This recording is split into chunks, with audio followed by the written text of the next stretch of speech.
safety that you will pay your account, that company could still take a photograph of yours, take a thumbprint of yours, to keep on a record that this is the person I'm dealing with. The ID book is not necessary. In any case, when they open an account for you, they already give you their own account number. The ID number is superfluous. If it didn't exist, it would not make any difference. Business and commerce will still continue. Banks will still open accounts for you. You will still be able to identify yourself wherever you go by your face, by your thumb, by your cornea. As our technology expands, there are many ways of identifying who we are. We don't need that book. But this book is used as a means.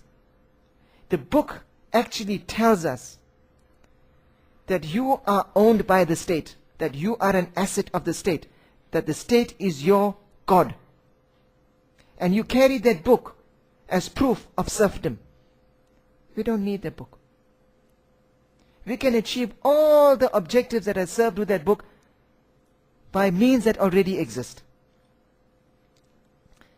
This also applies in the case of professional licenses. Licenses for professionals to practice. Let's think about it. What we are actually talking about in the case of these licenses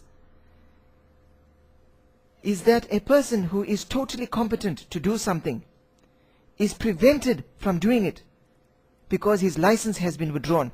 Licenses do not, firstly, ensure competence. Competence is ensured by the institution in which you trained, where you passed an exam to prove your competence. That's where competence is proved, not by licensing by a government institution. Once you have obtained that competence, you can practice. But if there was no law that says you needed a certificate of competence, anybody could practice medicine. True. But you as a free man would have the prerogative of choosing who you go to for your healthcare. You may decide to go to an alien, you may decide to go to a hakim, you may decide to go to a sangoma or an inyanga, you may decide to go to a person trained in Western medicine, a person trained in Ayurvedic medicine. The choice is yours. Just because the person is licensed doesn't mean that he will treat you with the due diligence and due care that you require.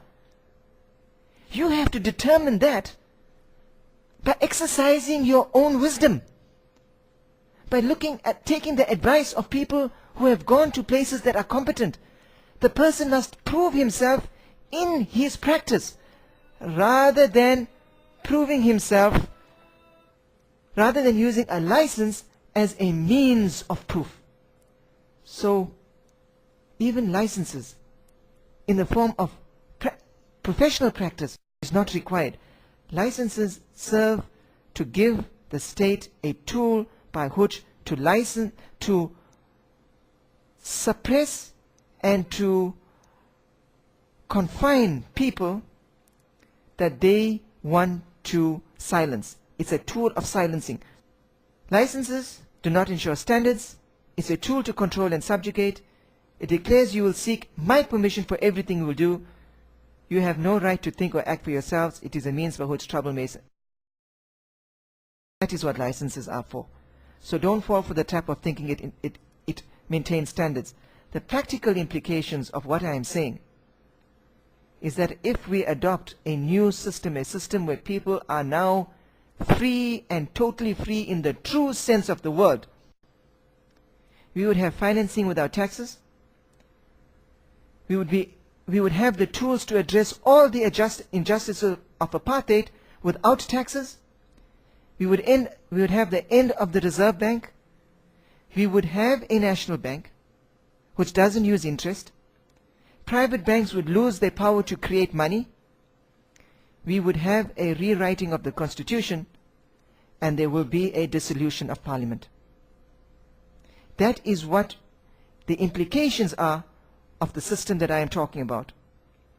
Freedom of the individual means free will, no compulsion in religion. Your right to act ends at the point at which you are violating the right of anybody else. And as long as nobody else's right is violated, you are free to act I am free to act. We are all free to act within our own ideas and our own thinking in the way that we wish to. At the moment we are created mind slaves. We have to free ourselves. We have to free ourselves when we allow others their freedom. The moment we impose enslavement of others, we are eventually, by a whole process of events, making slaves of ourselves. A free man is a man who cannot see another individual who is not free. It is different if you wish to be somebody's slave by choice. That is your choice. But a free man will never be able to see any other person who is a slave against his free will. Because in the end of the day, it means his own freedom is at risk. If there is one person on this earth who could be a slave against his will, it means eventually it could spread to you losing your own freedom. So we have an obligation not only to ourselves, but to help other people obtain their freedom. That is a lot to swallow in one sitting. We will take a break. And God willing, when we return, we will go through the final segment when I present to you my blueprint for a public administration which incorporates all the principles I've been talking about and eliminates all the restrictions that I've been talking about, so that we can be truly free and still have a system of government that allows us to be free and allows us to function with a government that is able to persist in the absence of taxes. That concludes this segment. When we come back, God willing, I shall go into the finer details of the system that I call the big world order, the alternative to the new world order. Big referring to believers in God. So it is a system, a new system, designed for the believer in God. Shisha, Shisha.